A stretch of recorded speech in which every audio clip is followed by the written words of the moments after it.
Does your bank have fraud protection? If so, who does it protect? Good evening, everyone. I'm Crystal Gutierrez. That's the question one Albuquerque teacher has been asking after she claims she was ripped off not once, but twice. First by someone who stole her bills out of her mailbox, then by her own bank. News 13's Amanda Goodman reports. This is the stuff they don't tell you about. Until today, I had no idea that that was this bank's policy. None. I thought with fraud protection, I was covered. Laura Valdez says it's a lesson she had to learn the hard way. It started last week. Valdez wrote 5 checks totaling $1,200 to pay bills, then dropped them in her mailbox. Somehow they were picked up and taken out of the mailbox. From there, she says her checks underwent some changes. One of the checks was for $70. They turned it into $700.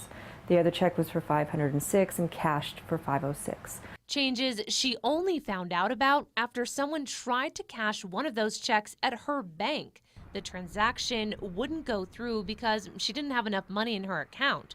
So Compass Bank called her and she called police. The police said that they were more than likely chemically washed, and then the pay to line was changed as it was the payout amount, at least on one of them. Valdez says at first, Compass seemed more than willing to help her recoup the money. After all, she had fraud protection on the account. At that time, the bank official stated that these matters usually take 48 hours. But 48 hours then turned into 7 to 10 days, which Valdez says now has turned into 90 days, and no guarantee that she'll actually get her money back because the forged checks were not cashed at Compass banks.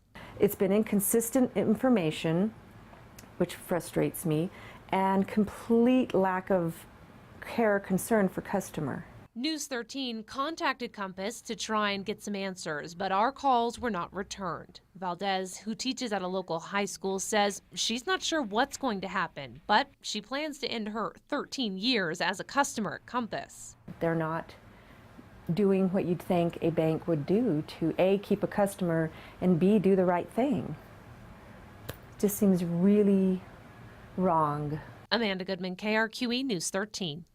Valdez says she is considering contacting the Attorney General's office as well as the Better Business Bureau.